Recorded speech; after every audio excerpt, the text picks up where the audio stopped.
이렇게 많은 분들이 꽉 찬 자리에서 발표를 하는 게 처음이라서 좀 많이 떨리는데요. 오늘 저희가 지금 이제 앞으로 지표 변경된 부분, 평가 변경된 부분에 대해서 말씀드리고 있잖아요. 그래서 오늘 1년 뒤의 평가지만 오늘 잘 들으시고 준비 잘 하셔서 내년 평가는 좀 더 수월하게 받으셨으면 좋겠습니다. 자료집 11페이지에서 시작하겠습니다. 제공기간 준비사항이라고 되어 있는데요. 지금 준비하실 사항은 아니고요. 2019년 7월 평가가 시작될 때 준비하실 사항입니다. 자체평가 입력 제출이라고 되어 있는데 자체평가는 모든 기관이 다 하셔야 되는 부분이에요. 그래서 이거는 오늘 들으시는 설명에 나오는 평가 기준, 지표를 들으시고 우리 기관이 자체적으로 우리 기관을 평가해서 시스템에다 입력하시는 겁니다. 자체평가표는 사이스업스 전자바우처 시스템 품질관리 메뉴에 있는데요. 품질관리 메뉴 오늘 교육 신청하셨을 때 들어가 보셨을 거예요. 그 품질평가 메뉴에 7월 첫째 주가 되면 메뉴가 열려요. 지금 들어가셔도 보이지는 않고요. 평가 시작 시기가 되면 메뉴가 열리고요. 거기에서 우리 기관의 점수를 자체평가 해주시면 됩니다. 현장평가 대상 기관의 경우에는요. 평가 일정, 우리 기관에 방문하실 평가위원이 배정된 이후에 평가위원께서 직접 연락을 하실 거예요. 직접 연락하셔서 언제 방문을 하겠다라는 일정을 협의하시고 확정 지으실 예정이고요. 현장평가 대상의 기관에서 준비하실 사항을 간단히 말씀드리면요. 앞서 말씀드린 평가표, 자체평가표를 미리 다운받으셔서 출력을 해두시면 되고요. 뒤에 설명드릴 지표별 증빙자료에서 준비해야 될 서류들을 준비해 주시고 세 번째 별도 작성 자료라고 되어 있는데요. 이거는 지금 하실 필요는 없어요. 저희가 2019년 5월에서 6월 사이에 엑셀 자료를 따로 배포를 해드릴 거예요. 그 엑셀 자료에다가 제공인력 교육 실적을 입력을 해주시면 자동으로 점수가 산출되게끔 구현해서 배포해드릴 예정입니다. 요거까지 챙겨주시면 되고요. 현장평가 기관의 경우에는 기관장 인터뷰가 있습니다. 평가를 시작할 때 하고 종료할 때 2번 있는데요. 이날 혹시 기관장님이 부득이한 사유로 기관에 못 계실 경우에는 직무대행자가 대신 해주셔도 되는데 가급적이면 기관장님이 계시면 더 좋을 것 같습니다. 이렇게 해서 준비사항 간단하게 설명드렸고요. 다음 페이지 2019년도 품질평가 지표를 좀 설명을 드리겠습니다. 기관 운영부터 현장평가단까지 5개 영역에 29개 지표라고 되어 있는데 본지표는 총 28개고요. 가점지표가 1개 있습니다. 그래서 본 평가 점수는 만점이 98점이고요. 가점 2점이 따로 100점 만점 환산한 이후에 2점이 추가로 부여되는 구조로 되어 있습니다. 평가표 보시면 A부터 E까지 어떤 구조로 되어 있는지 저희 간략하게 정리했고 평가 방법과 어떤 부분이 변경되었는지 기재해 놓았으니까요. 참고하시면 좋을 것 같습니다. 그리고 이제 가장 궁금하신 평가 지표를 설명을 드리도록 하겠습니다. 예, 페이지 21쪽입니다. A 기관 운영입니다. 총 4개 지표로 구성이 되어 있고요. 13점 배점을 가지고 있습니다. A1-1 운영규정 및 지침이고요. 평가 방식은 정량평가와 정성평가를 같이 부여하고 있고요. 점수는 총 5점입니다. 우리 기관에 사업이나 기관을 운영하는 데 필요한 지침과 규정이 마련되어 있는지 그 지침과 규정이 제공인력과 공유되고 있는지 보는 지표이고요. 되게 평가 항목이 많죠. 총 세부 항목이 11개 항목입니다. 11개 항목의 유무를 체크하고요. 그 옆에 정성평가 보시면 그 서류에 우수, 양호, 미흡으로 정성평가까지 포함이 되어 있습니다. 평가 항목이 총 11개인데요. 11개 모두를 충족하고 있을 때 3점, 9개에서 10개를 충족하고 있을 때 2점, 7개에서 8개를 충족하고 있으면 1점이 정량평가로 평가가 되고요. 그 정성평가는 평가위원께서 우수, 양호, 미흡으로 각각 2점, 1점, 0점으로 평가를 하시게 됩니다. 예, 다음 페이지의 그 평가 내용을 좀 보시면요. 저희가 한 페이지 거의 가득 차게 표를 하나 그려놨는데요. 이게 이제 관련 규정과 지침이 어떤 내용을 담고 있어야 되는지 좀 보기 좋게 표로 정리를 해놨습니다. 그래서 이 항목들이 모두 이제 마련 여부를 다 확인을 하고요. 그 옆에 보시면 그 운영 규정이랑 개인정보 처리 방식 같은 경우는 필수 항목에 동그라미가 되어 있고 굵게 쳐져 있잖아요. 이 2개의 규정은 필수 항목까지 충족하고 있으셔야 있는 것으로 인정이 됩니다. 그래서 운영 규정은 1번부터 5번까지 주요 내용이 다 담겨져 있어야 되고요. 개인정보 처리 방침의 경우는 1번부터 11번까지의 필수 항목이 모두 있어야만 이 지침이 있는 것으로 인정이 됩니다. 특히 개인정보 처리 방침에 보면 11번이 굵게 표시가 되어 있어요. 이게 2017년 10월에 개인정보보호법이 개정되면서 추가된 필수 항목입니다.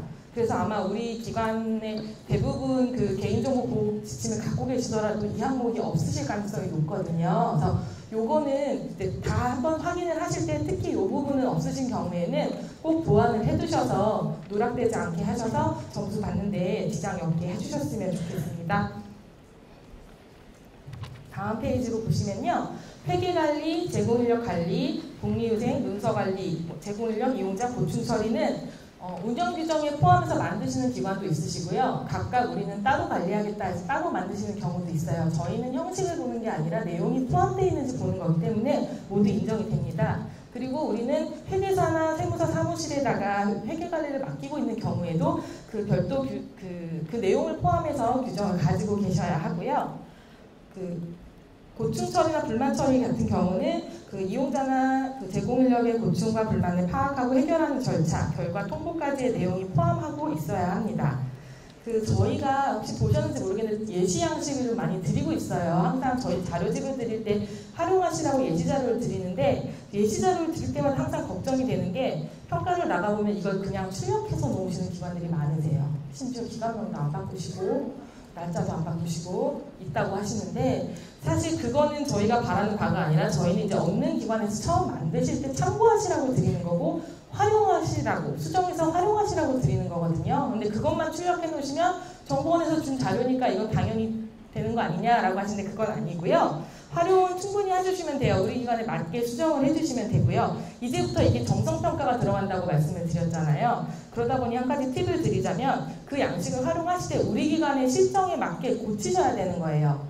예를 들면 제가 어느 기관을 갔는데 복리후생의 복지기금을 운영하신다고 써놓으셨어요. 그게 저희 양식에 있거든요. 그래서 혹시 복지기금 운영하세요? 물어봤더니 그걸 어떻게 운영해요? 라고 하시더라고요. 저희도 그냥 다운받으신 거잖아요. 그래서 그렇게 안 하시는 걸 다 두시면 정성평가에서 점수를 잘 받으실 수가 없기 때문에 보시고 우리 기관의 실정에 맞게 고쳐주시는 게 좀 좋은 그 평가를 받으시는 방법 중에 하나라고 생각을 합니다.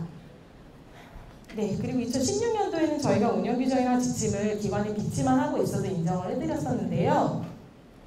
이게 비치만 한다고 해서 제공인력분들이 그냥 찾아서 보시는 건 아니더라고요. 그래서 제공인력분들하고 공유를 하셔라라는 부분을 좀 더 강조를 했습니다.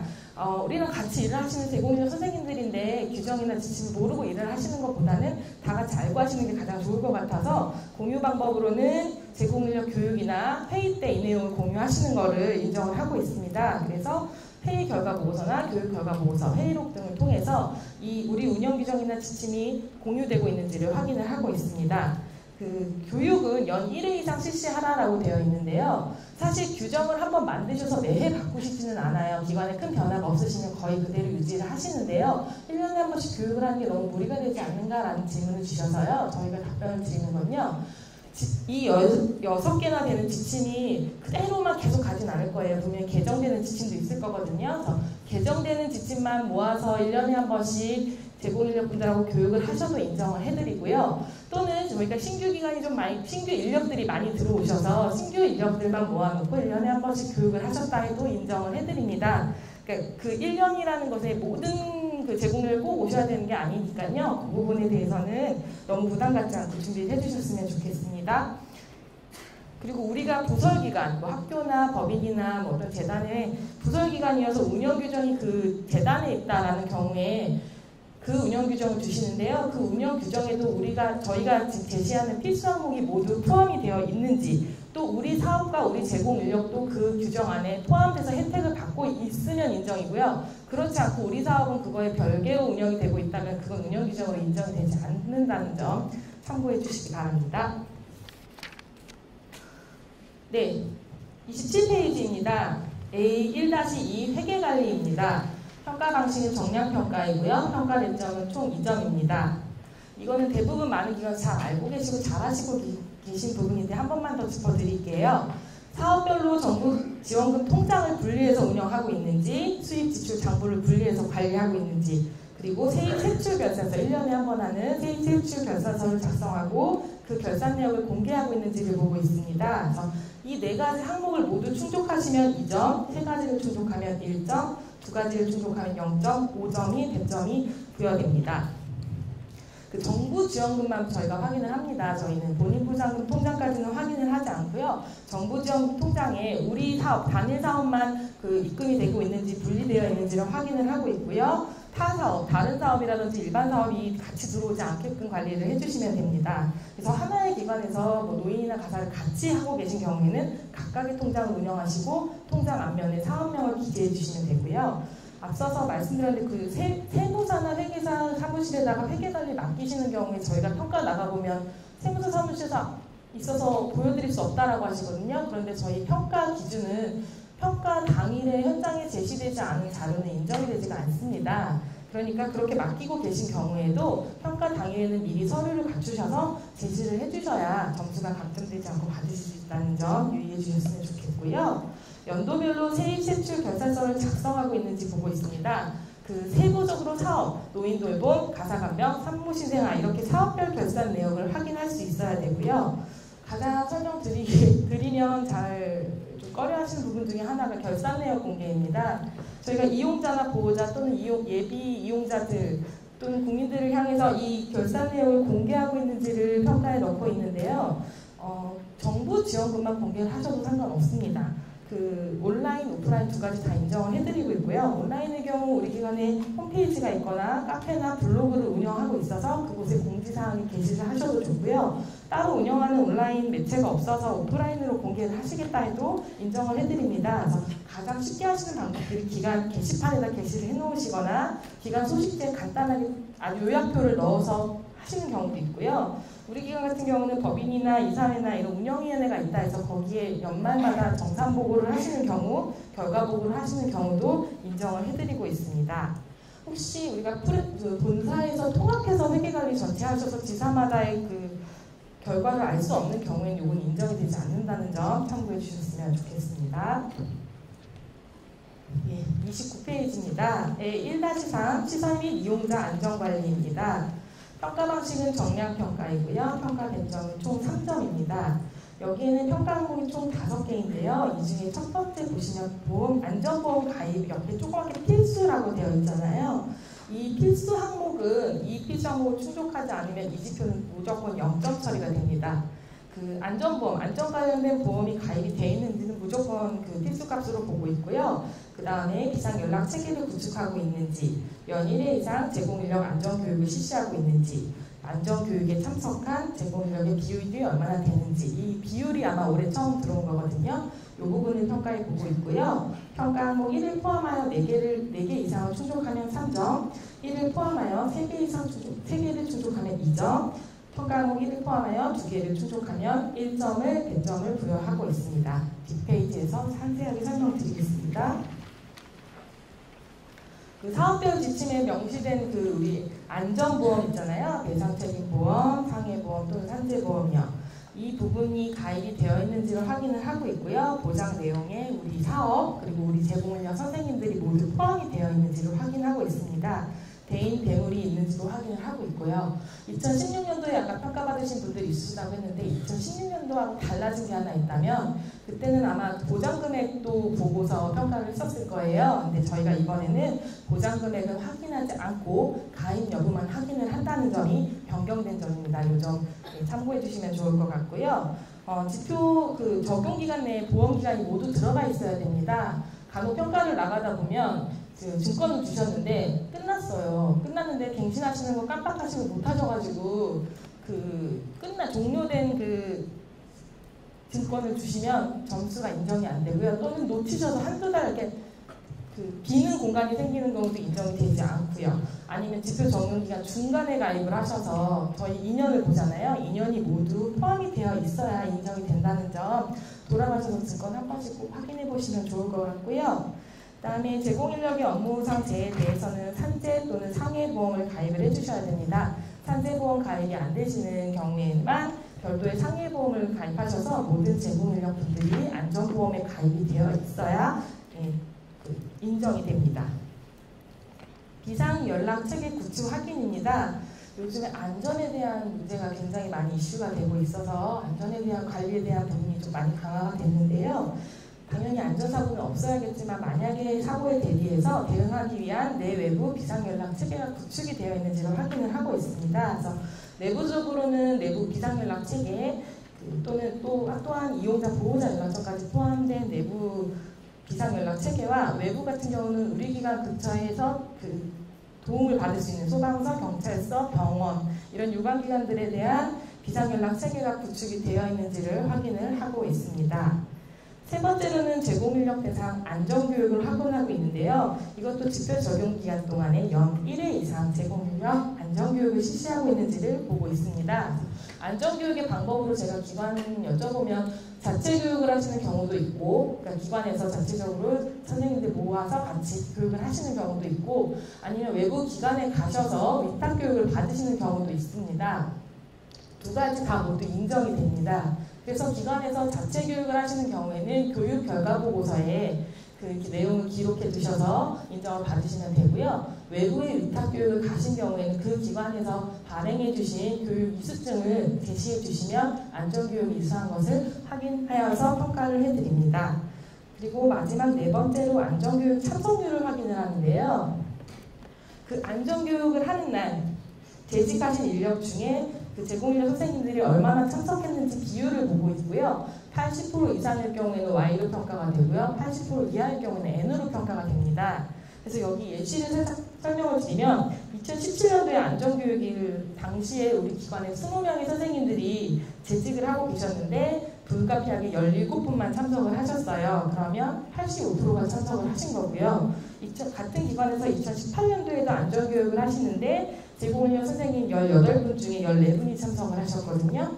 그러면 총 78%가 됩니다. 그런데 한 해는 78%고 한 해는 85%지만 저희가 평균값으로 보기 때문에 그 연평균 제공인력 안전교육 참석률은 총 82%가 되기 때문에 80% 이상이므로 Y로 평가가 됩니다.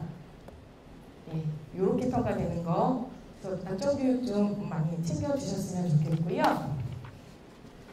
이제 A 영역의 마지막 지표입니다. A 지표가 A1-4 개인정보 보호입니다. 정량평가로 평가 배점은 총 3점입니다.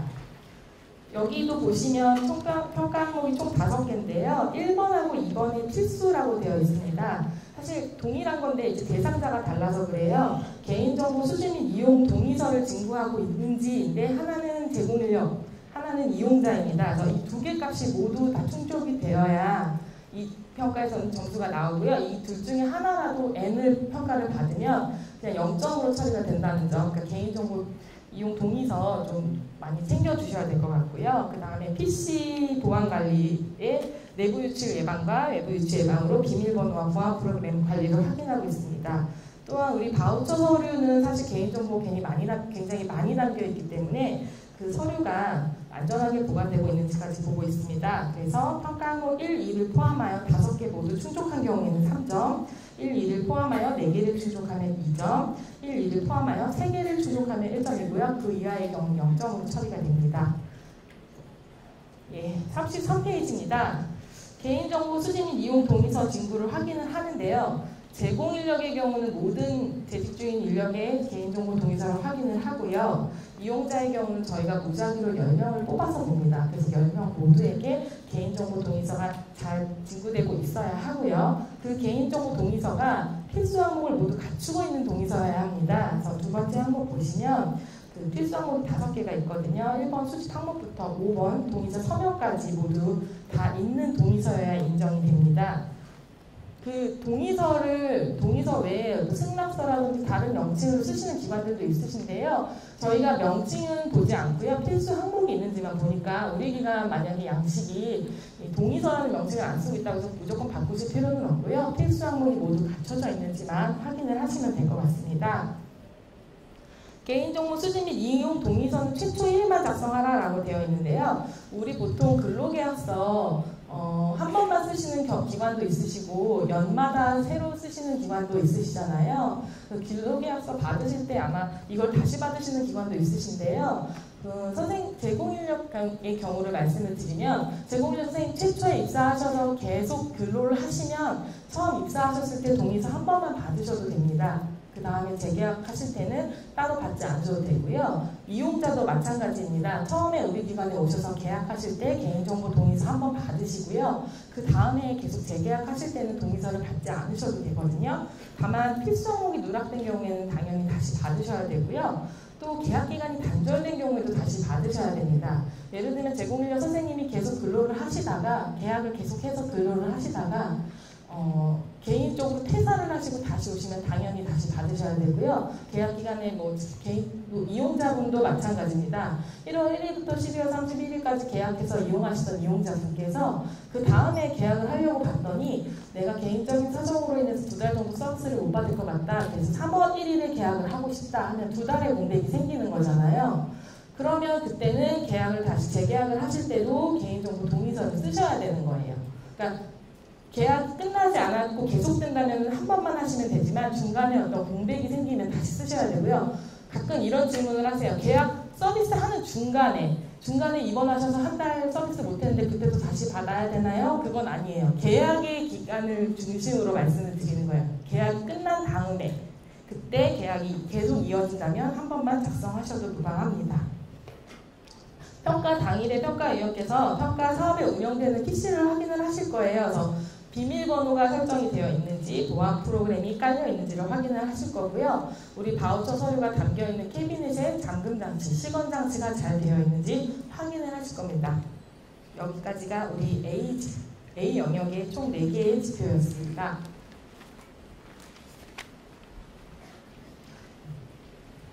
B 영역으로 설명드리겠습니다. B 영역 제공인력 관리이고요. 총 5개 지표에 13점의 배점을 가지고 있습니다. 39페이지입니다. B1-1 노무관리입니다. 평가 방식은 정량평가이고요. 평가 대점은 총 3점입니다. 평가 항목을 보시면요. 근로계약을 체결하고 있는지, 최저임금 이상의 급여를 지급하고 있는지, 4대 보험이 가입되어 있는지, 퇴직금 제도를 운영하고 있는지, 제공인력의 건강검진을 시행하고 있는지 총 5개의 항목으로 구성이 되어 있습니다. 평가 항목 5개 모두 충족하시면 3점, 4개를 충족하면 2점, 3개를 충족하면 1점이고요. 3개 이하로 3개 미만일 경우에는 0점으로 처리가 됩니다. 다음 페이지 설명을 드릴게요. 제공인력과의 근로계약 체결 여부를 보는데요. 근로계약서의 필수 항목하고 제공인력의 자필 서명이 있는 근로계약서만 인정이 됩니다. 제가 평가를 나가보면 간혹 몇 개를 뽑아서 보는데 제가 뽑은 것만 근로자로 성명이 안 써 있는 경우가 있어요. 어쩜 그렇게 제가 고른 것만 그렇게 뽑히는지 모르겠는데 그렇게 당연히 했을 거라고 생각하고 다 챙겨주셨는데 막상 평가 때 보면 누락이 되는 경우가 있으니까 그러지 않도록 한번 꼭 챙겨주셨으면 좋겠고요. 우리 근로계약서의 필수 항목이 1번 근로계약 기간부터 7번 연차 유급 휴가까지 있거든요. 그런데 평가 항목에서 가장 취약한 여기서 강점되는 요인을 하나 미리 말씀을 드리자면 연차유급 휴가가 없는 근로계약서가 굉장히 많더라고요. 연차유급 휴가는 필수 항목이기 때문에 이게 기재가 되어 있지 않으면 근로계약서가 없다라고 평가가 되는 거기 때문에 여러분들께서 돌아가셔서 우리 기관에서 쓰는 근로계약서에 연차유급 휴가가 없다면 보완을 해두셔야 평가에서 감점받지 않으실 거라는 거 미리 참고로 말씀을 드리고요. 저희 어떤 기관에서는 취업규칙에다가 임금표를 작성해서 취업규칙에다가 별도 운영하시는 기관도 있으시더라고요. 그 경우에는 임금란에다 취업규칙에 따른다라고 하셔도 인정이 된다는 거 알아주시면 좋을 것 같고, 또 우리 선생님들이 근로 시간을 명시할 수 없는 경우가 있잖아요. 이용자분들에 따라서 근무 시간이 유동적인 경우에는 근로계약서에 적으실 수 없다면 별지에 근무표를 제시하셔도 인정이 됩니다. 그리고 근로계약서상 임금하고 실제 지급액을 확인하고 거기에 있는 금액이 우리 해당 연도의 최저임금 이상인지를 확인을 하고 있고요. 그 다음 4대 보험 가입과 퇴직금 제도도 확인을 하고 있습니다. 물론 예외 기준자는 제외를 하고요.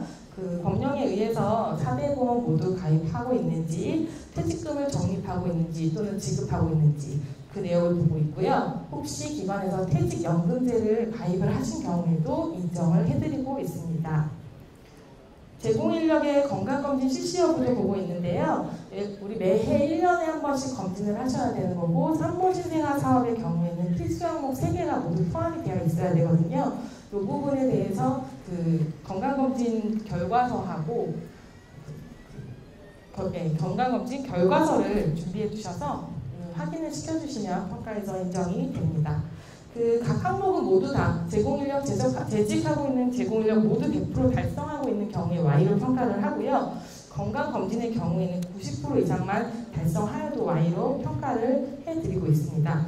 다시 한번 말씀드리면 사대보험과 퇴직금은 예외 기준자는 포함하지 않고 평가한다는 점 다시 한번 말씀드릴게요. 다음 44페이지입니다. 제공인력 근속 비율입니다.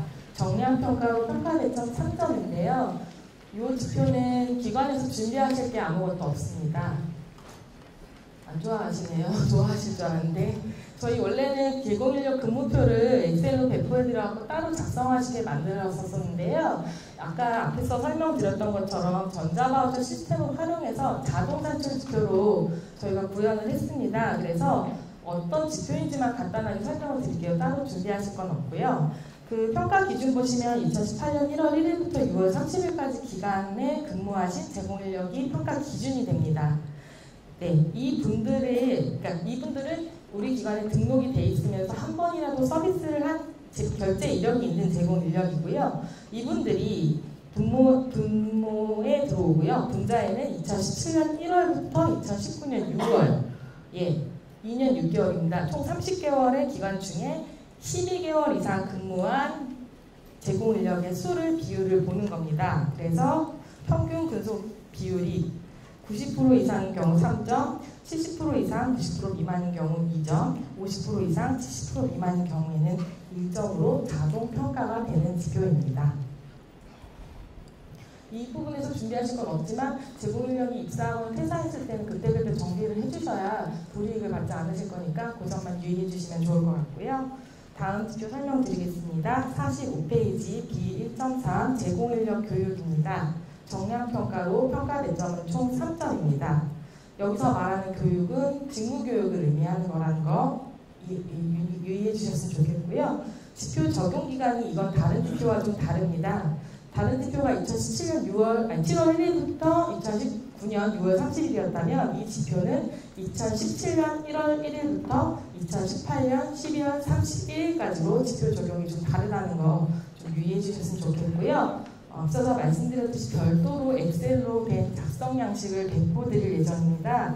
그래서 여기에 우리 제공인력 선생님들의 그 성명, 그다음에 입사일, 퇴사일, 그다음에 그 해에 받으신 교육 이수 시간을 적으시면 자동으로 점수가 산출될 수 있게끔 엑셀 자료를 따로 배포할 예정이고요. 선정식을 좀 설명드리면 저희가 조금 기재를 잘못한 부분이 있는데 위에 보면 제공인력 교육시간 총합 가로 시간이라고 되어 있는데 이게 제공인력 월별 평균 교육시간 총합입니다. 이렇게 평가를 하는 게 좀 기관에서 좀 더 유리하시기 때문에 이렇게 조정을 하고요. 그 해당 연도마다의 제공인력 수가 있으시잖아요. 1년을 총 꽉 채워서 근무하신 선생님들, 연도에 퇴사하신 분들을 빼고요. 그분들의 직무교육 시간을 총합을 내서 평균적으로 평균 점수를 내서 12개월로 곱해서 그 해 연도의 평균 직무를 구하고요. 그렇게 2017년, 2018년 직무교육 시간을 각각 구해서 더한 후 나누기 2를 해서 2개년도의 평균 직무교육 시간을 구해서 점수를 배점을 드릴 예정입니다. 평가 기준을 보시면 가사 산모 사업하고 노인 돌봄 사업이 조금 차이가 있는데요. 이거는 저희 앞서 말씀드린 직무교육이라고 말씀을 드렸잖아요. 직무교육의 그 기준 시간이 좀 달라서 평가 기준이 좀 다른 건데요. 가사 간병과 산모 신생아는 총 8시간을 이수하게 되어 있어서 8시간을 기준으로 해서 저희가 평가 배점을 짰는데 8시간만 딱 이수하시는 게 아니라 기관에서 조금 더 노력을 해주셔서 10시간 이상 들으신 경우에 만점이 3점, 8시간 이상 10시간 미만인 경우에 2점, 4시간 이상 8시간 미만인 경우에 1점, 4시간 미만인 경우에 0점으로 평가가 되고요. 연간 직무교육 시간이 4시간인 노인돌봄의 사업의 경우는 6시간 이상인 경우에 3점, 4시간 이상 6시간 미만인 경우에 2점, 2시간 이상 4시간 미만인 경우에는 1점으로 평가가 되고 있습니다. 이렇게 산정식에 따라서 직무 교육시간 평가되고 점수가 부여된다는 거 말씀드리고요. 다음 지표 설명을 좀 드리겠습니다. 48페이지입니다. B2.1 독립유생입니다. 독립유생 지표는 2016년도에 있었던 지표라서 아마 알고 계신 분들도 있으실 것 같아요. 정량평가이고요. 평가 대점은 총 2점입니다. 제공인력의 처우 개선을 위해서 포상 및 복지제도를 실시하고 있는지 보고 있습니다. 그래서 포상 및 복지제도 같은 경우에 앞서서 A1-1에서 관련 규정을 보기도 했는데요. 혹시 관련 규정이 없는 경우, 그래서 우리 기관의 경우는 근로계약서에서 기재하신 경우도 있으시기 때문에 이 부분을 다시 한번 확인을 하고요. 두 번째, 포상 및 복지제도 실시 여부를 보고 있습니다. 여기도 보면 필수라고 적혀 있는데요. 제도가 마련되어 있지 않아도 실시하고 계시면 점수를 드리고자 이렇게 여기다 필수라고 표시를 해두었습니다. 그래서 뭐 임금 대장이라든지 수당지급이라든지 지출 내역, 수령증 등을 확인을 해서 그 제도가 실시되고 있는지를 확인을 하고 있습니다. 그래서 평가 항목 2를 포함해서 모두 충족하고 있으면 2점, 실시하고 있는 2번만 충족하고 있으면 1점, 실시하지 않고 계시면 0점으로 평가가 되고 있습니다. 저희가 포상 및 복지제도에 대해서 어떤 제한을 두고 있지는 않습니다. 기관에서 임금 외에 지급하고 계시는 또는 제시하고 계시는 모든 제도를 다 복지제도라고 인정을 해서 뭐 학자금이든지 경조사비, 명절 수당 또는 명절의 선물, 또 특별휴가라든지 상여금을 주시는 경우 모두 다 인정을 해드리기 때문에 이거는 복지제도가 아닐 거다라고 하지 마시고 증빙자료 잘 챙겨주셔서 점수 인정 받으셨으면 좋겠고요. 인정 사례를 좀 보여드리면요. 49페이지에 보시면 이 기관은 독립유생 규정이 없어서 규정에서는 점수를 받지 못했는데 이렇게 근로계약서, 제공인력 근로계약서 하단에 독립유생 조항을 넣어두셨고 그대로 이행을 하고 계셨어요. 이런 경우에는 인정을 해드립니다. 이렇게 인정되는 사례 한번 보여드렸고요. 뒷페이지에 보시면 이제 명절에 선물을 지급하시는 경우가 있으시잖아요. 기관에서 그거를 이렇게 회계장부 내용에서 확인을 할 수 있으면 저희가 또 인정을 해드리고 있고요. 또 포상제도를 운영하고 계셔서 포상 계획하고 증빙 자료를 제시하셔도 인정을 해드리고 있습니다. 네. B 영역 마지막 지표입니다. B2.2 고충처리입니다. 평가 방식은 정량평가이고요. 평가 대점은 총 2점입니다. 제공인력의 불만사항이나 고충사항을 해결하기 위한 노력을 하고 있는지 보는 지표인데요. 총 3가지 항목으로 구성이 되어 있습니다. 고충처리 절차가 마련이 되어 있는지, 고충처리를 실시하고 있는지, 고충처리 결과를 회신하고 있는지 3가지를 보고 있어서 이 3가지를 모두 충족하신 경우에 2점인데 가운데 보시면 고충처리 실시 여부가 필수 항목이에요. 그러니까 꼭 실시하고 계셔야만 이 지표도 점수를 받으시는 거거든요. 그래서 평가 항목 2를 포함하여서 3개를 충족하고 있으면 2점, 평가 항목 2를 포함하여 2개를 충족하면 1점, 평가 항목 2번 실시만 하고 계시면 0.5점을 받고 있습니다. 뒷페이지에서 설명을 좀 간단하게 드리자면 관련 규정 아까 1-1에서 규정이 있는 경우는 1-1에서 이미 평가를 받았지만 규정이 없으신 경우에 여기도 또 근로계약서에서 넣으시는 경우들이 있으시더라고요. 그래서 그렇게 절차가 마련이 되어 있는지를 저희가 확인을 하고요. 그 다음에 그 고충 및 불만에 대해서 적절하게 조치를 하고 있는지 확인을 하고 있습니다. 그래서 접수대장이라든지 회의록이라든지 업무일지 등을 확인을 하고요. 저희가 평가 지표기간이 2년으로 늘었잖아요. 예전에는 만약에 고충 1년 동안 한 건도 발생하지 않았다라고 하면 서식을 갖추고 계시면 점수를 드렸었는데요. 저희가 생각해보고 의견을 들었던 것 중에 하나가 이 의견은 제공인력분이 주셨던 의견이세요. 저희 공청회 때. 고충 처리에 대해서 한 건도 없어서 점수를 주면 누가 고충 처리를 하겠냐. 고충을 그냥 로gin할 수 있는 소지가 있다라고 의견을 주셔서 저희가 크게 반성을 하고 급증 처리 실시 여부를 필수값으로 지정을 하게 되었는데요. 2년이잖아요. 2년이라는 기간 동안에 근무하시는 선생님들께서 단 한 명도 고충이 없으시면 너무 좋으시겠지만 사실 그러지 못한 게 현실이라고 저희는 생각을 하고요. 그래서 2년 동안 있었던 고충의 건수는 보지 않습니다. 한 건 이상이라도 고충 처리를 접수하셔서 잘 처리하고 계시면 인정을 해드리는 부분이니까 이 점 참고해 주셨으면 좋겠고요. 또 고충이나 불만 사항 그럼에도 불구하고 우리 기관은 단 한 건도 발생하지 않았다. 이런 기관이 있으신 경우가 있을까 봐 저희가 이것도 하나 추가를 했는데요. 꼭 고충이나 불만이 아니더라도 우리가 업무를 함에 있어서 제공을 하고 있는 서비스를 제공하는 과정에 있어서 어떤 건의사항 이렇게 앞으로 했으면 좋겠다라고 기관에 건의해 주시는 내용에 대해서 기관에서 처리를 해주셨으면 그것도 고충 처리의 일환으로 확인을 해서 점수를 드리고 있습니다. 그리고 이번에 또 추가된 부분이 고충이나 건의사항에 대한 조치를 해주시고 그 내용을 그 의견을 제시하신 제공인력 본인에게 안내하고 있는지를 확인을 하고 있거든요. 처리만 하시고 그 선생님께 회신을 안 해주시면 안 되기 때문에 선생님한테 어떻게 처리했는지 확인을 해주시는 부분입니다. 그래서 확인 서명을 받으셔도 좋고요. 또는 결과 안내서를 주셔도 좋고 그렇게까지 그 내용을 주기까지 내용이 심각한 내용이 아니라면 문자 메시지나 이메일을 통해서 어떻게 처리되었다라고 회신을 주시면 됩니다. 가끔 이제 구두로 말씀을 해주시거나 유선으로 통보했습니다라고 하시는데 그거는 저희가 확인할 수 있는 방법이 없거든요. 처리를 하신 건지 아니신 건지 확인할 수가 없기 때문에 꼭 어떤 저희가 확인할 수 있는 자료로 좀 준비를 해주시면 저희가 평가해서 그 감점 받지 않고 점수를 받으시는 방법이라고 좀 설명을 드리고 싶습니다. 네, 여기까지 총 9개 A, B 영역 지표 설명을 드렸는데요. 많이 피곤하시죠? 저희 잠시 쉬는 시간 갖고 C 영역으로 가도록 하겠습니다.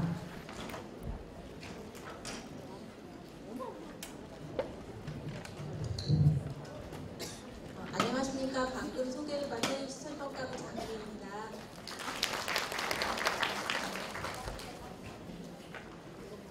이제부터 C 영역에 대해서부터 설명을 드릴 건데요. 서비스 제공 및 평가 페이지 57페이지부터 시작이 됩니다. 일단 C 영역은 운영 체계에서부터 이제 초기에 서비스 계획을 세우고 서비스를 제공을 하고 이에 대해서 지속적으로 관리를 하며 최종적으로 종료되는 그런 사항에 대해서 이제 실제 서비스의 프로세스대로 지표가 구성이 되어 있습니다. 그래서 한 명의 이용자를 한번 상상해 보시고 그 분이 이렇게 서비스를 받으시는 과정을 한번 연상을 해 보시면서 같이 이 지표를 한번 보시면 더 좀 이해가 쉬우실 거라는 생각이 듭니다. C 영역은 총 15개의 지표로 구성이 되어 있고 38점의 점수와 그리고 가점이 2점이 이렇게 붙어있는 그런 지표입니다. 그래서 좀 높은 부분을 차지하고 있기 때문에 그만큼 더 관심이 많으실 텐데요. 일단 첫 번째 C1.1 사업 계획 및 평가 지표를 보도록 하겠습니다. 이 지표 같은 경우에는 예전 같은 경우에는 계획과 평가를 이렇게 나누어서 각각의 지표로 봤었는데 이제는 이제 통폐합을 해서 한 개의 지표에서 두 가지를 한꺼번에 보고 있으며 동시에 이제 정량 평가와 함께 그 내용을 함께 보는 정성 평가가 플러스된 그런 지표입니다. 그래서 평가 배점은 5점으로 되어 있고요. 평가의 목적은 일단 서비스 품질 향상을 위해 정기적으로 사업 계획을 수립을 하고 그리고 사업 운영에 대한 그런 평가를 실시하고 있으며 이를 차년도 사업 계획에 활용을 하고 있는지를 보는 그런 지표입니다. 평가 자료는 사업 운영 계획서와 그리고 사업 평가 결과 보고서, 회의록 이렇게 두 가지를 보고 있는데요. 평가 항목에 따라서 이제 YN으로 각각 체크를 하게 되고 그 항목에 따라서 이제 평가위원님께서 그 내용을 보시고 정성평가도 같이 수행을 하게 되십니다.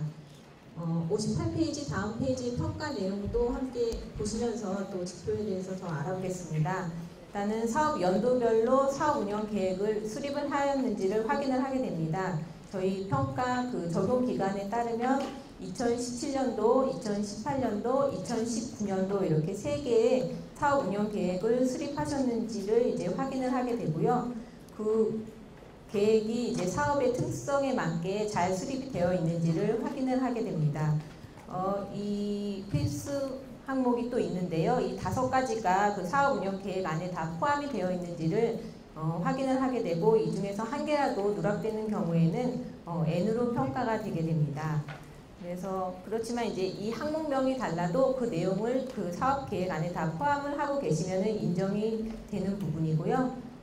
시 영역 그러니까 서비스 제공 및 관련 사항 5번의 필수 영역 같은 경우에는 그 내용이 좀 방대할 수 있기 때문에 별도로 작성하시는 경우도 인정을 해드리고 있습니다.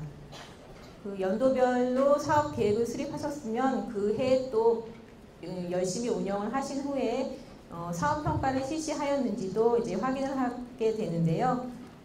2017년과 2018년 2개년에 사업 평가를 실시하셨는지를 이제 확인을 하게 됩니다. 그리고 이 결과서에서는 분석 내용이 포함이 되어 있어서 그 사업 추진에 따른 성과와 미흡한 점 그리고 차후에 어떻게 개선해야 되겠다 이런 점들이 포함이 되어 있으시면 되겠습니다. 그리고 또 한 가지 더 마지막으로 체크하는 것은 그 평가 결과를 어떻게 활용하였는지를 확인하는 그런 부분입니다. 그래서 그 사업평가 분석 결과를 한번 보시고 그것에 따른 시사점을 그 차년도 계획에 적용을 하셨는지를 확인을 하게 되는데요.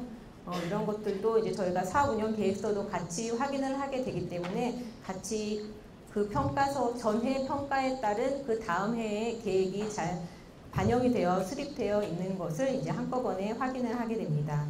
그리고 말씀드린 것처럼 정성평가를 통해서 그 사업 운영 내용이 실제로 적합하게 계획이 세워져 있고 그리고 그 평가에 따라서 적절히 차년도에 그 계획이 수립이 돼서 시행이 되고 있는지를 정성평가를 통해서 확인을 하게 됩니다. 다음은 C1.2의 서비스 정보 게시에 관한 지표입니다. 이 지표는 신규 지표이고요. 정량 지표로 1점의 배점을 가지고 있습니다.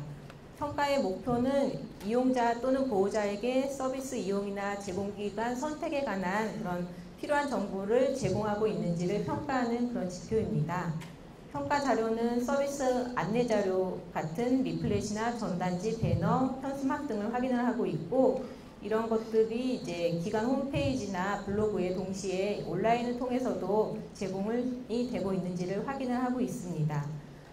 서비스 안내 자료 같은 경우에는 6가지 필수 항목이 있습니다. 이 필수 항목이 하나라도 누락이 된 경우에는 인정이 되지 않기 때문에 한번 기관의 리플렛을 한번 살펴보시고 이 사항들이 다 포함이 되어 있는지 확인을 해주시면 좋을 것 같습니다.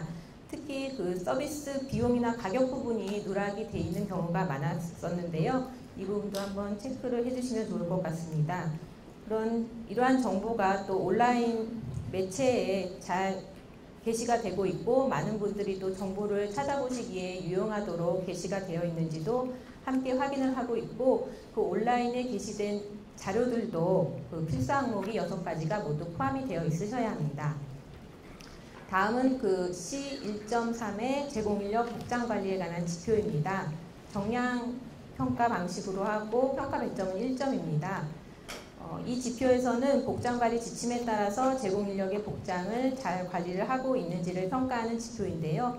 평가 자료는 제공되는 그런 복장, 실제로 뭐 착용하시는 옷이나 뭐 이런 것들을 실물로 보여주셔도 되고 사진으로 보여주셔도 됩니다. 그리고 그런 복장에 관한 지침을 실제로 제공인력들과 같이 공유를 하였는지 그런 교육 결과 보고서도 같이 확인을 하고 있습니다. 그래서 이 각각의 이런 평가 항목에 따라서 이제 YN을 체크를 하게 되고 이에 따라서 이제 모두 충족을 하시면 1점, 일부 한 개만 충족을 하고 계시면 0.5점을 받게 되는 그런 지표입니다. 다음은 그 C2의 두 번째 영역인 서비스 계획 및 제공에 관한 지표입니다. 평가 지표, 그러니까 C2.1의 초기 상담 및 서비스 제공 계획 수립 지표인데요. 이 지표는 정량 지표이고 평가 배점은 3점입니다. 평가 방향은 이용자 및 보호자의 요구를 파악하기 위해서 초기 상담을 실시를 하시고 그 상담 결과를 활용해서 이용자별로 좀 서비스 계획을 수립을 하고 계신지를 평가하는 그런 지표입니다. 평가 자료는 초기 상담 관련 서류인 뭐 상담 기록지나 요구 사정지 등을 확인할 수 있겠고요. 그리고 서비스 제공 계획서와 서비스 일정표를 확인을 하고 있습니다. 평가 항목은 3가지가 있는데요. 초기 상담을 실시하셨는지 여부, 그 다음에 이용자별 서비스 제공 계획을 수립하셨는지, 그리고 세 번째는 제공 계획에 초기 상담한 결과를 반영을 하였는지를 이렇게 세 가지를 보고 있습니다. 62페이지의 평가 내용도 한번 같이 보시겠습니다. 그 이용자가 처음 방문해서 초기 상담이나 이제 방문 상담을 실시를 하셨는지를 확인을 하게 되고, 이 부분은 무작위로 10명을 선정을 해서 그 이용자의 초기 상담 여부를 확인을 하게 됩니다. 그리고 그런 초기 상담의 내용이나 상담 결과를 서술형으로 좀 이렇게 상세하게 작성이 되어 있는지를 확인을 하게 되고요. 혹시 이제 재계약의 이용자 같은 경우에는 그 재계약 이용자도 초기 상담이나 방문 상담을 실시하셨는지를 또 확인을 하고 있습니다.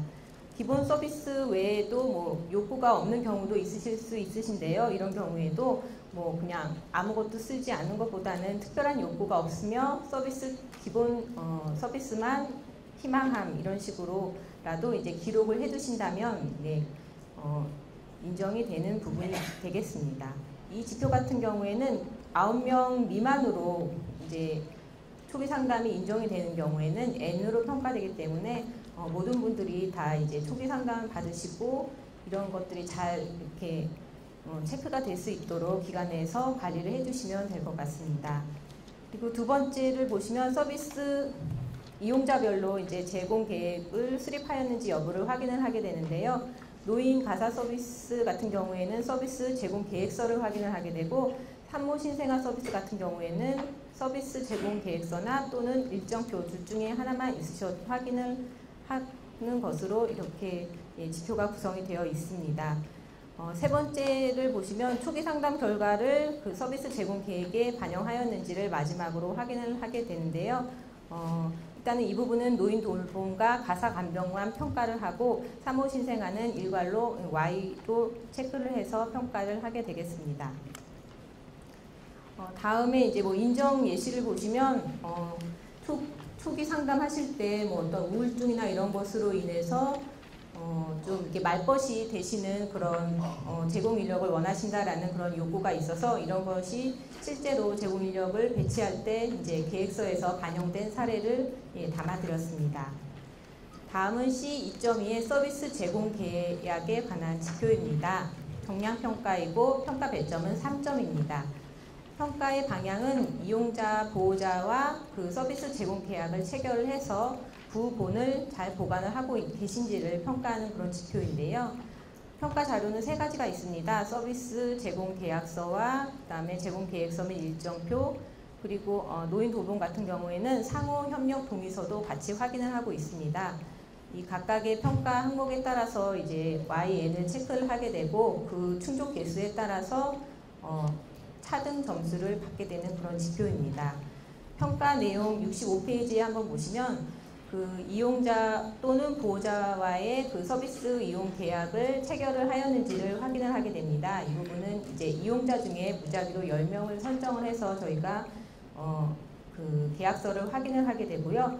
노인 돌봄 서비스 같은 경우에는 그 상호 협력 동의서 작성하는 것도 같이 포함해서 확인을 하고 있습니다.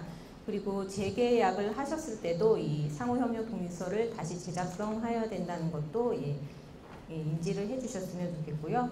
그리고 가사간병이나 산모신생아 같은 경우에는 그 계약서에 필수 항목이 충족되어 있는지 여부를 확인을 하고 있습니다. 그래서 각각의 필수 항목이 있는데 지금 그 산모신생아 같은 경우에는 7번에 좀 저희가 굵게 볼드로 처리를 해드렸는데요.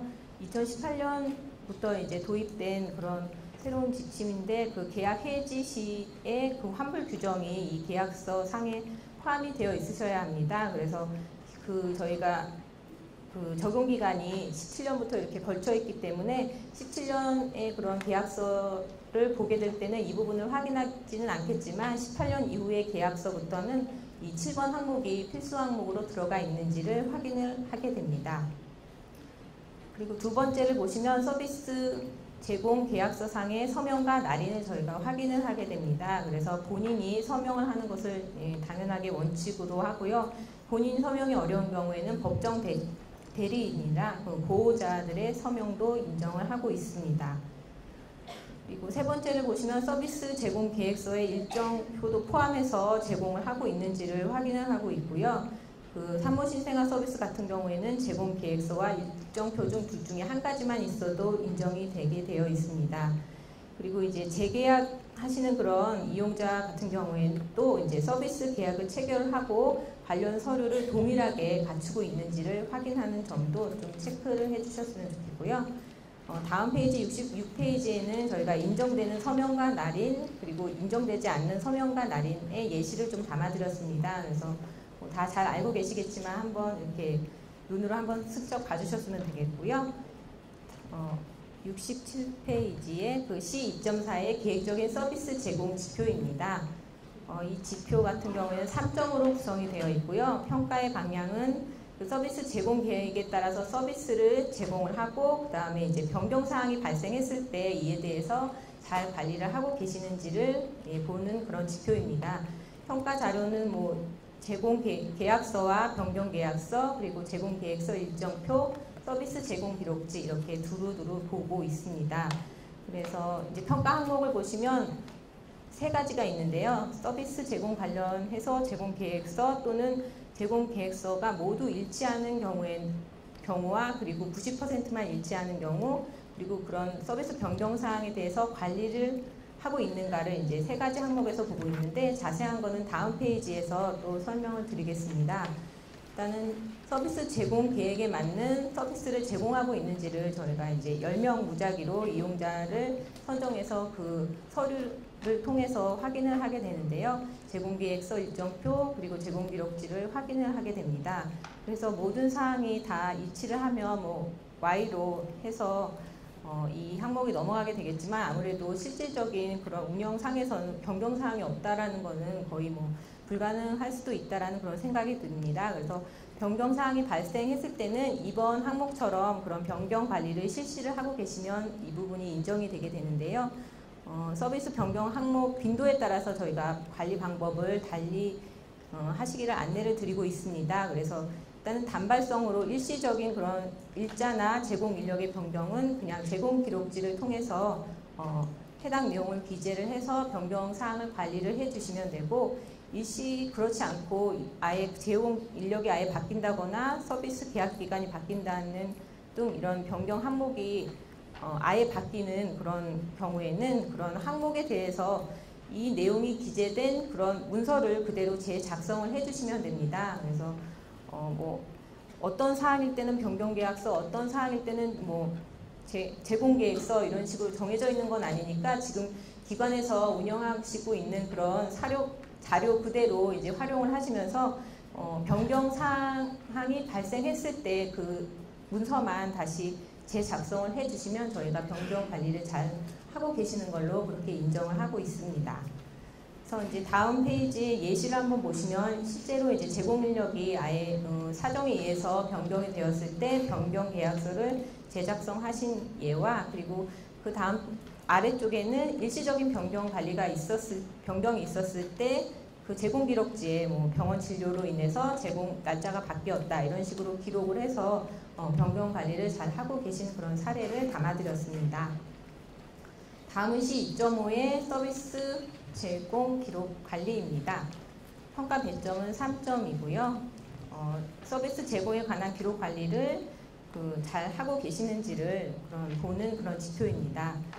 서비스 제공 기록지를 작성하고 계시는지를 먼저 확인을 하고 있고요. 여기에 이제 필수 항목 6가지가 다 되어 있는지 그리고 조금 더 강화된 그런 항목으로는 제공 기록지에 특이사항을 기재하고 계신지를 이렇게 3가지를 보고 있습니다. 다음 페이지에서 평가 내용을 한번 살펴보시면 그 서비스 이용자별로 그 제공 기록지를 먼저 확인을 하는데 이제 무작위로 10명을 선정을 해서 이제 그 기록지를 확인을 하게 됩니다. 그리고 필수 항목 지금 6가지가 있는데요. 이런 것들이 다 포함이 되어 있는지를 확인을 하고 이런 것들이 한 항목이라도 누락이 되면 인정이 되지 않는 부분이 있습니다. 그리고 이제 3번째가 좀 강화된 부분인데요. 그 이용자의 특이사항이나 업무 특이사항을 기재를 하셨는지를 이제 확인을 하고 있습니다.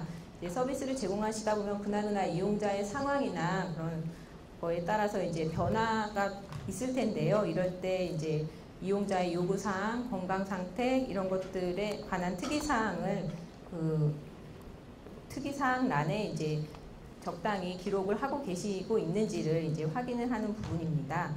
그리고 이런 부분은 다음 페이지에 이제 예시를 보시면은 또 좀 더 와닿으실 텐데요. 또 제공 기록지에 보면 그 매번 서비스를 나갈 때마다 이용자의 그런 특이 사항이나 좀 알고 계셔야 할 그런 부분들을 기록으로 남겨놓으시면서 관리하는 그런 사례를 저희가 담아드렸습니다. 다음은 그 서비스 관리 부분의 영역으로 넘어가겠습니다. 이 서비스 관리의 일단 첫 번째 지표는 이용자 불만 처리에 관한 지표입니다. 그래서 새로 만들어진 그런 지표인데 이 지표는 그 앞서 말씀드린 그 제공인력 구충 처리와 이제 같은 그 맥락에 있는 그런 지표입니다. 그래서 지표의 구성도 거의 동일하고요. 대상만 이용자로 이제 변경이 된 그런 지표입니다. 그래서 이것도 불만 처리 절차가 마련되어 있는지 그리고 이런 불만 처리를 잘 해주고 그거에 대한 회신을 하였는지를 확인하는 그런 지표입니다. 평가 항목에서 보시면 좀 특이할 만한 사항은 이것도 이제 실제로 실시하고 있는지 여부를 확인하는 게 중점인 그런 지표이기 때문에 두 번째 항목이 실시 여부가 이제 필수 사항으로 담겨 있습니다. 그래서 이 필수 항목이 꼭 충족이 돼야지 점수를 받을 수 있는 그런 지표이고요.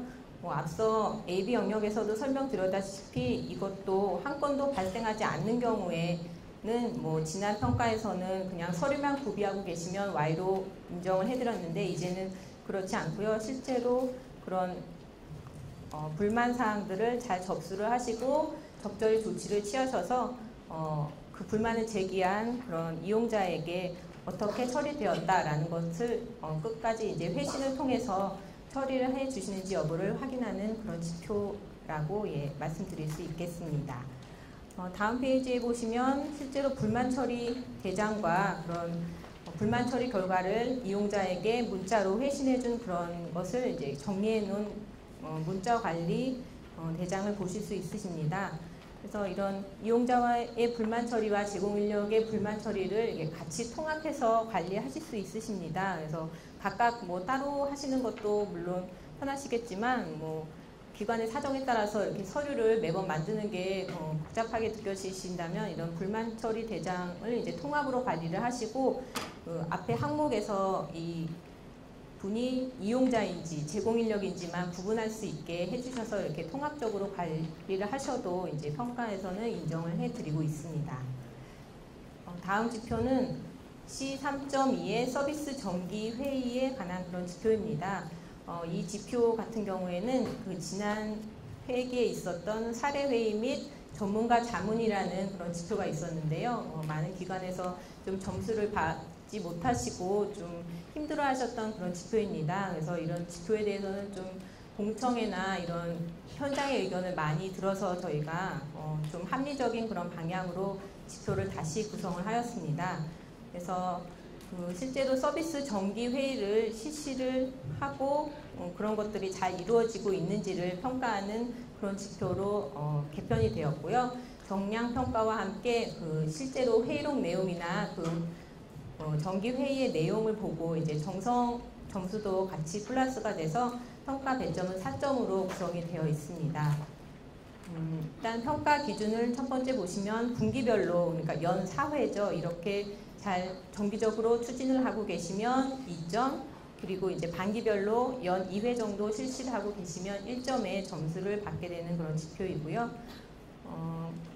그런 서비스 정기 회의가 거창하거나 그런 게 아니고 일단은 관리 책임자와 제공 인력이 모여서 그런 서비스 제공에 대한 사항들을 같이 공유를 하고 논의하는 그런 회의가 있다면 이런 것들은 다 정기적인 회의로 인정을 하고 있습니다. 그래서 꼭 정기회의라는 그런 타이틀이 아니더라도 기관에서도 분명히 운영을 하시면서 제공 인력과 매일 만나서 회의하는 그런 것들을 실시하고 계실 텐데요. 이런 것들이 원래 회의든 정례 회의든 이런 것들이 실시하고 계시다면 그 증빙을 제시해 주시면 인정이 되게 되어 있습니다. 그리고 실제로 이런 회의의 내용이 서비스 제공이나 개선을 위해서 좀 발전적으로 추진을 되고 있는지 이런 것들을 확인을 해서 정성평가도 같이 실시를 하게 됩니다. 다음은 C3.3의 서비스 모니터링에 관한 지표입니다. 이 지표는 가사 감변과 산모신생아 이 두 가지 사업만 평가를 하는 그런 지표인데요. 정량과 함께 정성 지표도 같이 포함이 되는 지표로 5점으로 구성이 되어 있습니다. 평가의 방향은 그 이용자를 대상으로 정기적으로 서비스 모니터링을 실시를 하고 그 결과를 좀 실제로 품질을 높일 수 있도록 활용을 하고 계시는지를 확인하는 그런 지표입니다. 평가 자료는 모니터링 설문지에서부터 분석 결과 보고서 그리고 이 분석 결과를 실제로 활용을 하셨다는 그런 증빙 자료 이렇게 세 가지를 보고 있습니다. 평가 항목에 보시면 이 세 가지 항목을 각각 실시하셨는지 여부를 YN으로 체크를 하고 정성평가는 1번인 모니터링 실시는 포함되지 않고 두 번째 결과 분석과 그 결과 분석 활용에 관한 부분만 정성평가를 실시를 하고 있습니다. 평가 내용을 보시면 일단은 가사감병은 반기별로 상하반기에 1회 이상 실시하셨는지 그리고 산모신생아 사업 같은 경우에는 서비스 종료일로부터 일정 기간 경과 후에 기관에서 자율적으로 적당한 시점을 정하셔서 이제 실시를 해 주시면 되고요.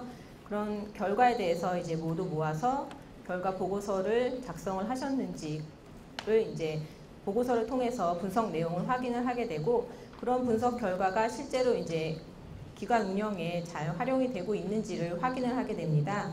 그래서 활용 방안 같은 경우에는 그런 서비스 모니터링 한 결과를 이제 그냥 결과만으로 그냥 그치지 않고 같이 제공 인력과 공유를 해서 이용자분들이 이런 점을 불편하게 생각하신다 이런 부분들을 같이 논의하는 그런 시간을 가지시는지 혹은 그 모니터링 결과에서 도출된 그런 사항들이 그 차년도나 다음 해의 그런 사업 운영 계획에 반영되도록 이렇게 계획을 수립하고 계신지 이런 예시들을 통해서 활용하고 계신지를 확인을 하고 있고 정성평가도 이런 내용을 토대로 실시를 하게 됩니다. 그리고 또 한 가지 말씀드릴 것은 그 서비스 그 모니터링 설문지의 그런 기본 틀이나 이런 것들을 분석하는 그런 엑셀 자료를 저희가 그 바우처 시스템에 올려드렸습니다. 지금은 좀 이렇게 뒤쪽으로 좀 물러가지고 잘 안 보이실 수 있는데 저희가 이 설명회가 끝나면 그런 설문지나 결과 그런 분석할 수 있는 툴을 다시 공지사항에 올려서 활용하실 수 있게 올려놓도록 하겠습니다. 다음은 이제 드디어 서비스 종료입니다. 서비스를 잘 제공을 해서 이제 서비스가 종료되는 시점까지 왔는데요. 일단 그 종료된 서비스를 이용자에게 이제 서비스가 잘 종료되었다라고 안내하고 있는지를 평가하는 게 그 다음 지표입니다. 서비스 종료 안내인데요. 평가 배점은 1점으로 구성이 되어 있습니다. 그래서 종료 안내를 실시하였는지 여부의 증빙 자료를 확인을 하게 되고 평가 항목은 간단하게 그 종료 안내 실시 여부를 확인하는 것으로 구성되어 있습니다. 그래서 종료 이용자의 70% 이상에게 종료 안내를 실시하였으면 0.5점 그리고 모두에게 실시하였다면 만점인 1점을 받게 되는 지표입니다. 일단은 저희가 이 지표 같은 경우에도 종료된 이용자 중에서 무작위로 10명을 선정을 해서 확인을 하게 되고요. 단 이때 개인 사정으로 중도에 종료된 이용자는 제외를 하고 확인을 하게 됩니다. 그래서 실제로 종료 안내문을 제공하셨다면 그 양식을 실제로 제공된 그런 안내문을 확인을 하게 되고요. 혹시 전화나 문자 이런 것을 통해서 안내를 하였다면 그런 것들도 증빙서류로 남겨놓으시면 저희가 그 확인을 통해서 안내되었다는 것을 확인을 하게 되겠습니다. 그리고 재계약 이용자 같은 경우에는 서비스 종료에 따른 연장 신청 안내 이런 자료를 만드셔서 종료를 안내하고 계신다면 이 부분도 인정이 되겠습니다. 다음은 C4.2의 지역사회 연계에 관한 지표입니다. 평가 배점은 3점이고요. 그리고 실제로 제공하는 그런 제공기관 지역에 있는 그런 기관들과 협력 체계를 구축을 하고 그리고 이용자들이 가능한 그런 지역사회 정보들을 제공을 하고 있는가를 평가하는 그런 지표입니다. 평가 자료는 지역사회에 관한 정보를 안내를 했는지를 확인하는 그런 증빙 자료 그리고 협력체계 구축을 하였는지를 확인하는 증빙 자료와 그리고 실제로 연계를 실시하였는지 이 부분을 확인하는 증빙 자료 이렇게 세 가지를 확인을 하게 됩니다. 그래서 이것이 그대로 평가 항목으로 구성이 되어서 YN으로 체크를 하게 되고요. 충족 여부에 따라서 차등적인 점수를 받게 되는 그런 지표입니다. 82페이지의 평가 내용을 살펴보시겠습니다. 첫 번째로 확인하는 부분은 그 지역사회 자원 정보를 제공을 하고 있는지 여부를 확인을 하게 되고요. 지역사회 내외에 있는 그런 사회복지 서비스나 이용자가 받으실 만한 그런 좋은 서비스가 있다면 이제 그 내용과 뭐 연락처 이런 것들을 구성을 하셔서 이용자들한테 제공을 해주신다면 이 부분이 인정이 되게 되어 있습니다. 그리고 그 양식 같은 경우에는 저희가 참고 자료에 담아드렸기 때문에 한번 그 양식도 한번 보시면서 활용을 해주시면 좋을 것 같습니다. 두 번째는 그 지역 내에 그런 유관기관과 협력 체계를 구축하고 있는지를 확인을 하게 되고, 뭐 MOU를 체결을 하시거나 협조 공문을 통해서 이제 연계를 하셔도 되고, 이번에 새로 추가된 그런 항목이 있는데요. 지역사회 네트워크 참여 실적도 인정이 되게 되어 있습니다. 그래서 지역사회 네트워크라는 것은 그 소속 지역 내에 구성된 그 제공기관 간의 그런 협력 체계를 말하는데요. 여기에 참여하셔서 뭐 지자체나 지원단에서 구성한 그런 네트워크에 참여하셔서 자문을 하셨거나 어떤 회의에 참석하셨다면 이런 것을 증빙으로 남겨놓으시면 연계를 하셨다고 인정을 해드리고 있습니다. 그리고 이런 업무 협약의 내용이 뭐 기본적이겠지만 꼭 저희 평가 그 지표 적용 기간 안에 포함이 되어 있으셔야 인정이 되고요. 지역사회 네트워크 같은 경우에는 뭐 MOU나 이런 걸 맺기가 힘든 경우이기 때문에 참여 실적이 있으셔야 인정이 되는 부분이 있습니다. 그래서 위촉장이나 참여 요청 공문 이런 것들을 통해서 지역사회 네트워크 활동을 하고 계신다는 것을 증빙을 해주시면 인정이 되는 부분이 되겠습니다. 세 번째로 그 유관기관 간에 실제로 연계를 하셨다면 이거를 이용자와 연계를 해서 실적이 있으신지를 확인을 하고 있습니다. 그래서 일단은 연계 의뢰 실적을 인정을 하고 있고 우리 기관의 이용자를 타 기관에 이렇게 연계를 하셨는지 여부를 확인을 하고 있습니다. 가끔씩 그 타 기관에서 온 사례도 인정이 되냐라고 여쭤보시는데요. 그 경우는 인정이 되지 않고 저희 제공기관 안에 있는 이용자를 타 기관에 이렇게 연계 의뢰하신 경우에만 인정이 되게 되어 있습니다.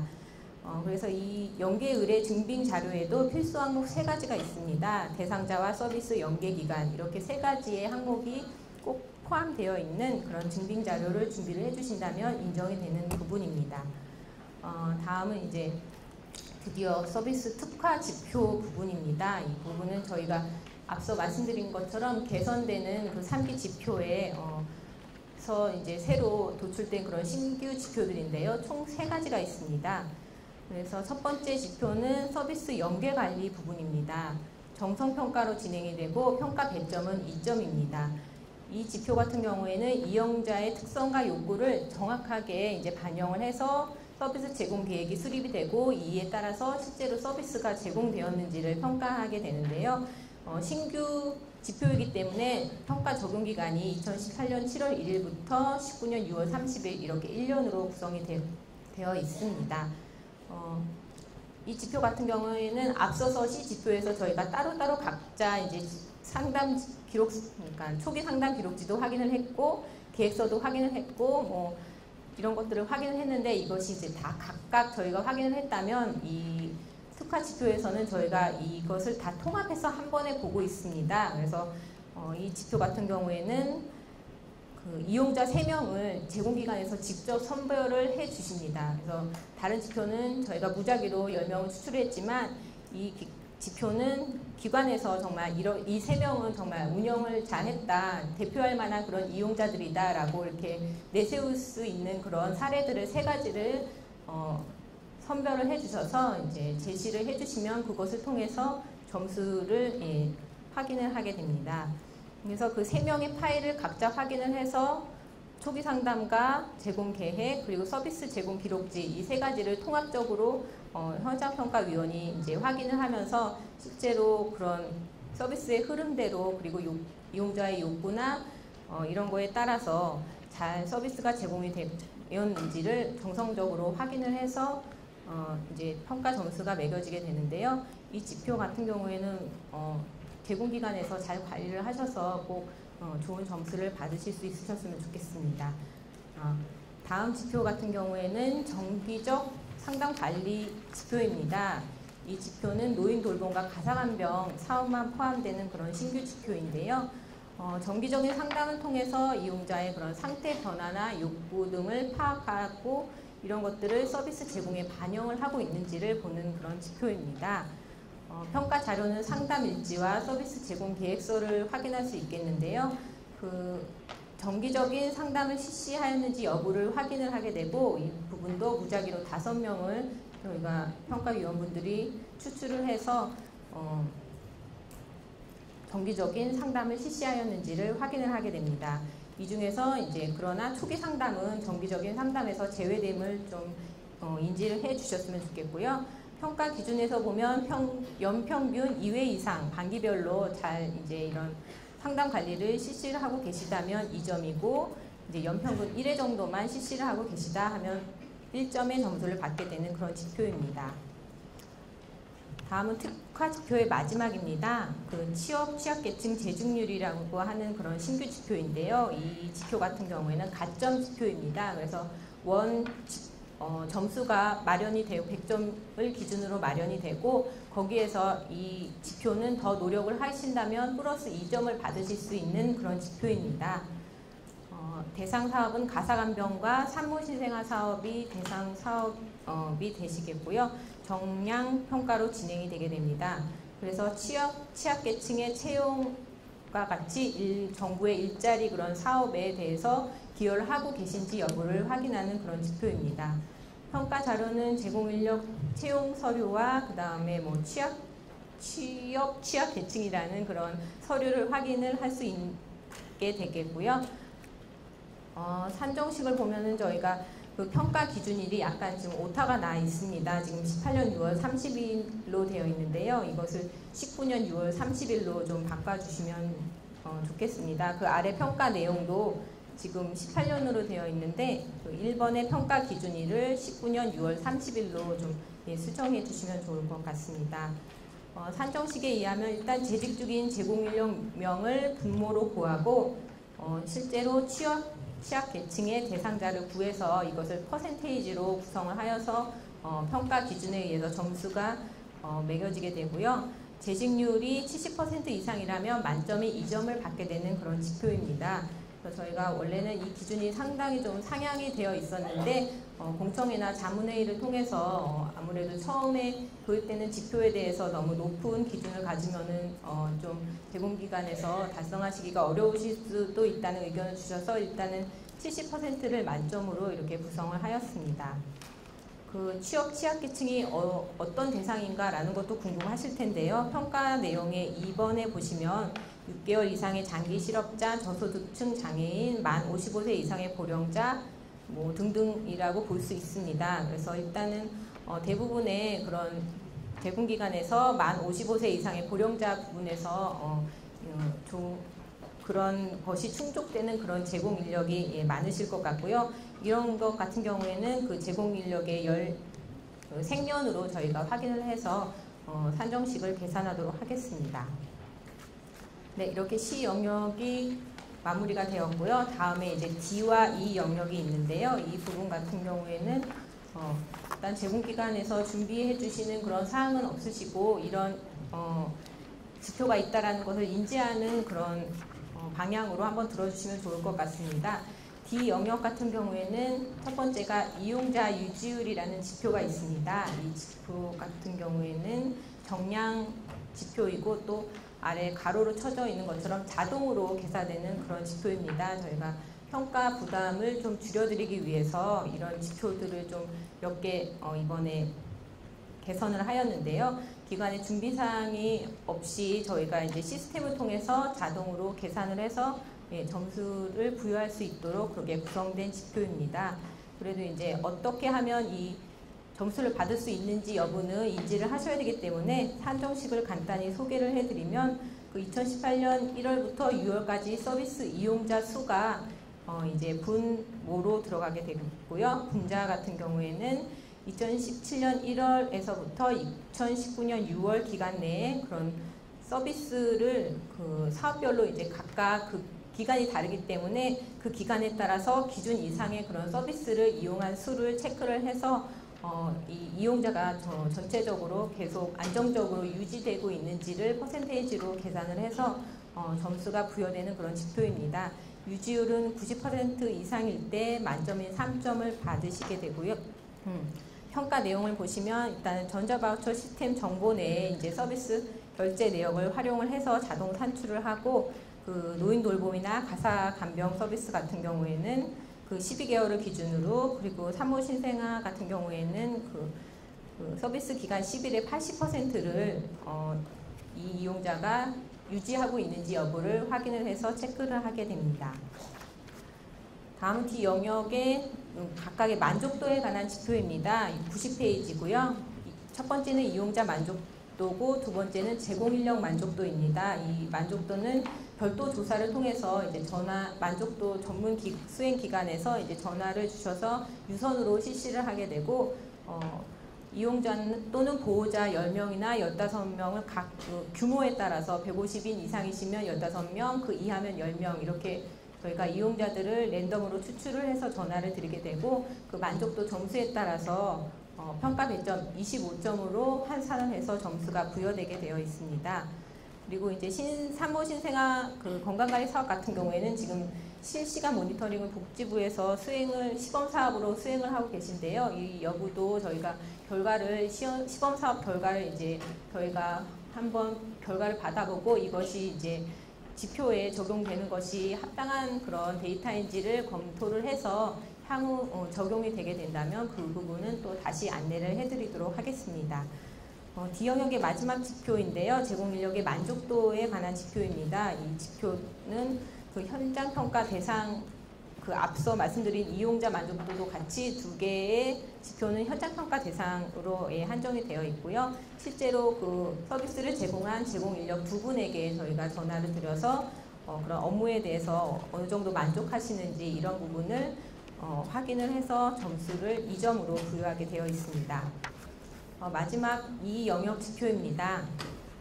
평가 전반에 관해서 이제 현장 평가단이 직접 점수를 매기는 그런 영역인데요.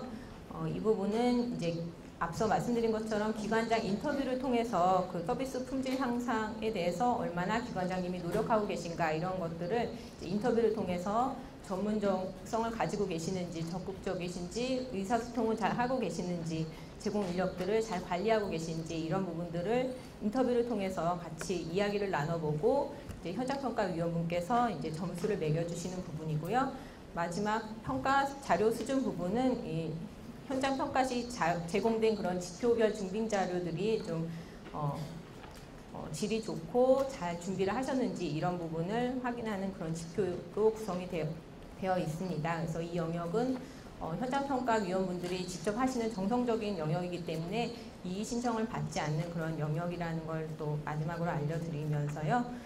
이렇게 이 영역까지 그러면 지표 설명을 마치도록 하겠습니다. 긴 시간 들어주셔서 감사합니다.